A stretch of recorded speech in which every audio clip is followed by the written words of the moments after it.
김 여사가 나토 순방 당시에 착용했던 목걸이를 둘러싼 의혹이 지금 커지고 있습니다.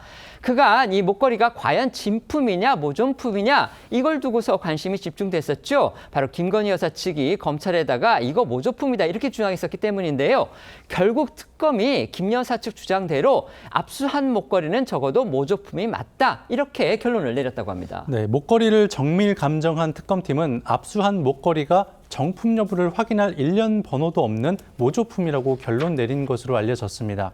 앞서 김 여사 측은 오빠의 장모 집에서 나왔던 이 목걸이가 수천만 원짜리 진품이 아닌 200만 원 상당의 모조품이란 취지의 진술서를 지난 5월 검찰에 제출한 것으로 전해졌는데요. 모조품이라는 김 여사 측 주장은 일단 사실로 확인이 된 셈입니다. 하지만 특검은 이번에는 이 목걸이가 진품과 바꿔치기 됐을 가능성을 염두에 두고 수사를 확대하는 모습인데요. 이 모조품은 처벌을 면하기 위한 알리바이용이고 순방 때 실제로 착용한 진품 목걸이가 존재할 가능성이 있다고 의심하고 있는 겁니다. 다 아시다시피 김건희 여사가 이 목걸이를 착용했던 시기가 2022년입니다. 집권하고 그러니까 남편인 윤 전 대통령이 취임한 바로 직후였고요. 첫 해외 방문길이었습니다. 그 자리에서 대한민국의 퍼스트 레이디가 가짜 모조품 목걸이를 들고서 정상회견 무대에 등장을 했다는 겁니다. 정말 이건 나라 망신이 아닐 수가 없죠. 실제로 이제 특검에서 이 바꿔치기를 의심할 만한 결정적인 증거나 정황이 있느냐, 이제 이게 핵심 포인트가 됐습니다. 그렇습니다. 이 보도 내용을 좀 모두 이게 종합해 보면요, 이 특검에서는 의혹의 중심에 있는 이 목걸이가 이 김 여사 오빠의 장모집이라는 다소 의외의 장소에서 발견되자 좀 석연치 않다고 판단하고 있는 것으로 전해졌습니다. 여기에 특검이 또 김 여사 사돈댁으로 목걸이가 옮겨진 시점이 지난해 12월 말이라는 진술을 확보했다는 이 SBS 보도도 있었는데요. 여러분도 아시겠지만 지난해 12월 말은 이 비상계엄 실패 이후 국회에서 윤 전 대통령에 대한 이 탄핵 소추안이 가결되고 이 내란 혐의 관련자 수사에 속도를 내던 때였습니다. 네, 특검은 이런 전후 상황을 감안해 김 여사가 수사에 대비해 오빠를 통해 증거 은폐 시도를 했을 가능성을 의심하고 있는 건데요. 관련해서 지난 28일 특검 조사를 받았던 김 여사의 오빠는 목걸이에 관해선 구체적 진술을 거부한 것으로 전해졌습니다. 작년 12월 말 장모 집으로 목걸이 등을 가져다 둔 이유에 대해선 이 집 인테리어 공사 때문에 물건들을 옮긴 것이라고 해명했다고 합니다. 특검 소환 조사 당시 김 여사의 오빠 모습 다시 보고 오시죠. 혹시 김 여사 목걸이 왜 장모님 집에 있었는지 한 말씀만 좀 부탁드릴게요. 김건희 구속! 그 목걸이 은폐하려고 하신 거예요? 김 여사가 증거인멸 시킨 건가요? 장모님한테 뭐라고 하고 주셨어요? 목걸이 혹시 모조품인가요?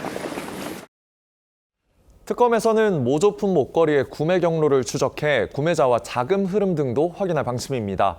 김 여사 측이 해외에서 구매했다고 주장하는 만큼 출국 기록이나 계좌 기록 등을 대조해 구매 이력을 확인할 것으로 보이는데요. 특검은 모조품 구매자가 김 여사가 아닌 다른 인물이라면 목걸이의 가액과 상관없이 이에 대한 뇌물 혐의 입증이 가능할 거라고 보고 있습니다. 그런데 특검은요, 이 문제의 목걸이가 발견된 그 장소에서 생각지도 못했던 또 다른 고가의 물품들도 압수한 것으로 확인이 돼서 파장이 일고 있습니다.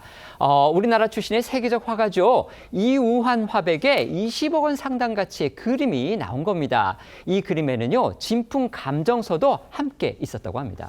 보도 내용을 종합해보면 지난 25일 김 여사 오빠의 장모 집을 압수수색하는 과정에서 특검은 그림 한 점과 1억 원 상당의 현금 그리고 모조품으로 결론난 목걸이 외에도 또 다른 다이아몬드 목걸이도 압수한 것으로 전해졌는데요. 이때 압수된 그림이 바로 이우환 화백의 프롬포인트 연작 중 하나였고요. 이 그림의 진품 감정서도 함께 있었던 것으로 알려졌습니다. 이우환 화백, 아시는 분들 많죠. 우리 현대미술을 대표하는 정말 거장인데요. 이 문제의 프롬포인트 연작이라는 거는요, 1970년대 초부터 이 화백이 발표해왔던 작품 시리즈입니다. 지난 2012년에 이 화백이 1970년대에 발표한 연작 중에 하나가요, 경매에서 24억 원에 팔린 일이 있습니다. 이처럼 상당히 고가로 추정되는 미술품인데다가 김 여사 아시다시피 코바나 컨텐츠라는 그런 회사를 운영을 하면서 미술 전시 관련 사업을 했었기 때문에 특검에서는 혹시 이 그림이 김 여사 소유이고 뇌물로 받은 건 아닌지 이걸 의심하고 있는 겁니다. 그렇습니다. 이 특검팀은 이 그림이 김 여사에게 전달된 뇌물일 가능성이 있다고 보고 이 작품이 김 여사 오빠 처가에 보관된 경위들을 파악 중인데요.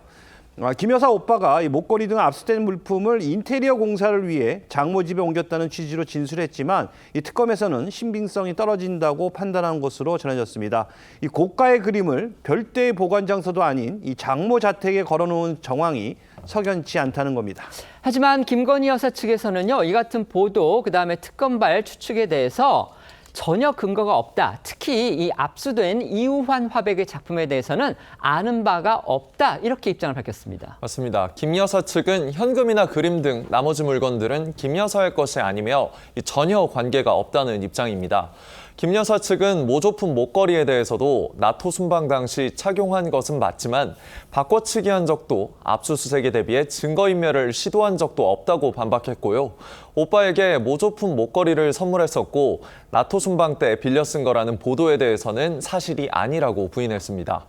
김 여사 측은 특검 요구대로 다음 달 6일 소환 조사에 응할 생각임을 거듭 확인하면서 특검에 나가 사실관계를 성실하게 밝히겠다는 뜻을 밝혔는데요. 다음 달 소환 조사에선 압수수색에서 발견된 목걸이와 이우환 화백, 그림 등 출처 등이 쟁점이 될 것으로 보입니다. 김건희 여사의 이른바 그 명품 목걸이로 알려졌던 그 목걸이, 바로 김 여사 오빠의 장모 집에서 특검이 압수수색을 통해서 확보를 했던 건데, 김 여사 측이 당초에 처음에는 이게 지인으로부터 빌렸다. 이게 2022년도에 이제 처음으로 문제가 됐었죠. 당시에는 이제 재산 공개를 하지 않았다. 거기에서 나오지 않았다. 이걸로 이제 문제가 됐었는데, 그때는 대통령실에서 지인으로부터 빌린 거다 이렇게 해명을 했었는데, 지난 5월에 검찰에는 그거 사실은 가짜였다 이렇게 해명을 했던 겁니다. 그러면서 특검에 대해서도 이렇게 해명을 했다고 하는데, 실제 특검이 검증을 해보니까 이거는 진품이 아니다. 지금 이렇게 결론을 냈다는 겁니다. 이건 또 다른 논란거리가 되지 않을까 싶습니다. 어떻게 생각하십니까? 그렇습니다. 대통령 부인이 그 대통령의 첫 해외 순방에 유명한 명품 목걸이를 가짜를 하고 갔다라는 거를 전 세계 만방에 지금 공개하는 상황이 돼버리고 말았습니다. 그런데 지금 그 또 특검의 입장에서는 이게 진품이라야 스토리가 되는데 가품이 나왔기 때문에 조금 당혹스러웠을 가능성도 있습니다. 네. 왜냐하면 이게 뇌물인지 아니면 국고로 이것을 구매했는지를 확인하고자 했는데 막상 가품이 나왔는데, 또 일각에서는 가품도 500만 원은 안 되지만 상당한 가격의 물건이고 그 가품을 구매한 날짜가 기록으로 있을 것이다 해서 지금 특검이 그걸 찾는다라고 합니다. 네. 정말 요지경으로 지금 빠져들어가는 것 같다라는 느낌이 들고요. 김건희 씨와 관련해 가지고는 뭐 지금 도이치 주가 조작이라든지 삼부 통일교 양평에 이르기까지 굵직굵직한 쟁점이 많습니다. 근데 요번에 이 그라프 목걸이입니까? 반클리프 목걸이입니까? 네, 저희가 아무튼 그 제품명까지는 네, 그걸로 망신을 주는 것은 했는데 과연 이제 범죄 행위에 속하느냐에 대해서 알겠습니다. 특검이 선을 분명히 해서 그 범죄 여부를 좀 가리는데 집중하는 게 맞는 게 아닌가라는 생각은 듭니다.